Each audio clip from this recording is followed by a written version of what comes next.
All right. Hi, ladies. We're going to talk about a trending topic today all around what we've been talking about in this latest podcast episode, and that's working the plan.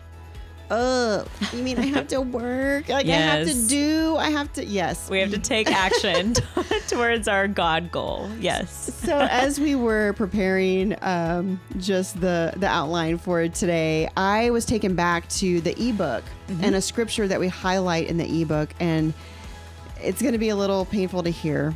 But let's brace ourselves. We're women. We've got this. We can do it. We can do Yes. it. So Proverbs 6:9 says this: "How long will you lie down, O lazy one? When will you arise from your sleep and learn self-discipline?" And then Proverbs 12:24 highlights, "The hand of the diligent will rule." And I wanted to share that because, joking aside, yes, it is painful to hear. And it really was a slap in my face as we were It's convicting. beginning to talk about routine and this whole self-discipline part. Because there's been a lot of areas in my life where I have struggled with self-discipline. And I get it. I understand. I'm a single mom. I've got a 15-year-old son. I'm part of a church community, actually 2 church communities. I'm part of Zvedá.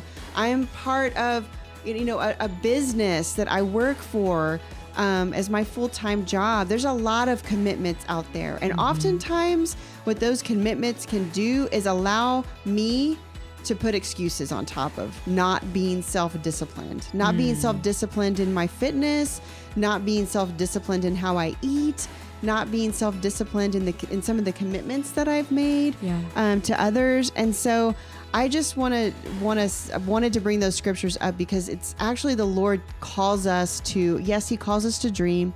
Yes, he says he wants to give us the desires of our hearts, but he also calls us to step into work.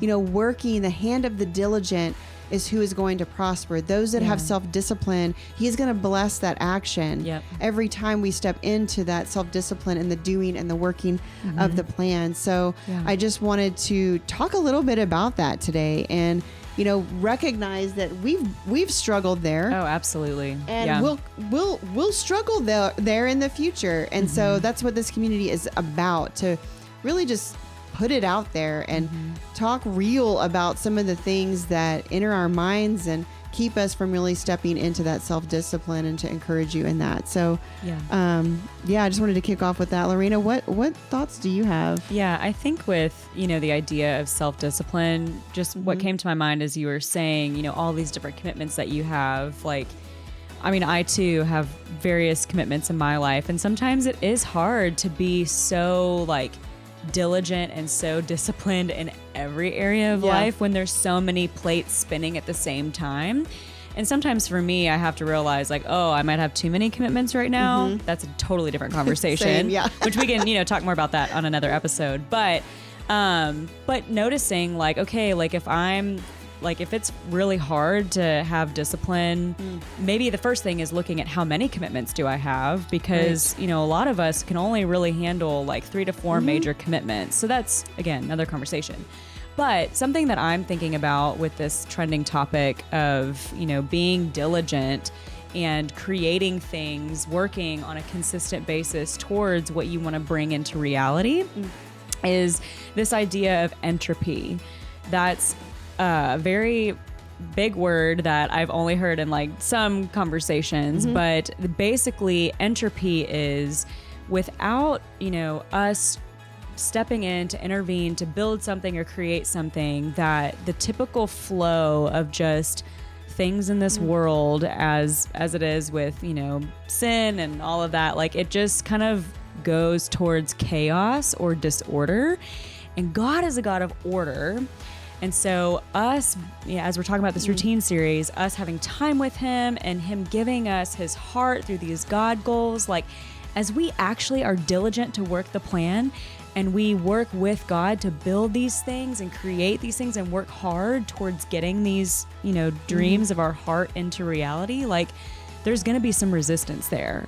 Self-discipline, you're going to feel that resistance. I know I went to this young adults camp probably 4 or 5 years ago, where one of the guys who was speaking, he was saying, He's like, y'all, you're going to feel pain in life no matter what. Like, so he was like, stop like trying to make decisions on, oh, I don't want to feel pain at all. He was like, instead, your choice is, do you want to feel pain now or do you want to feel it later? He was like, the pain of now is through discipline. Yeah. The feeling of pain later is through regret. Ooh, yeah. I was like, wow. So Jamie, so true. Great example that you give as you're talking about like physical fitness and like working out. Like it hurts to work out. Yes, it does. It's painful. Like that self-discipline, ouch.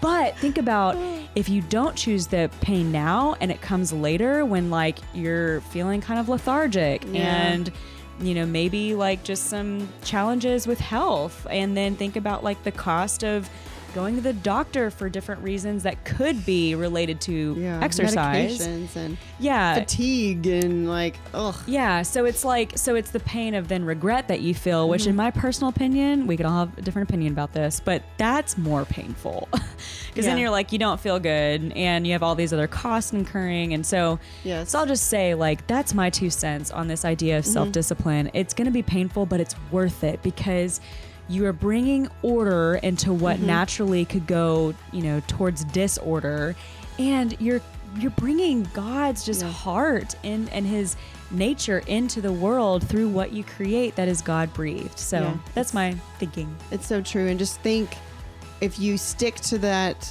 working the plan, whatever that is, like for me, it's the, right now it's the fitness and tracking what I'm eating, being diligent and self-disciplined in that.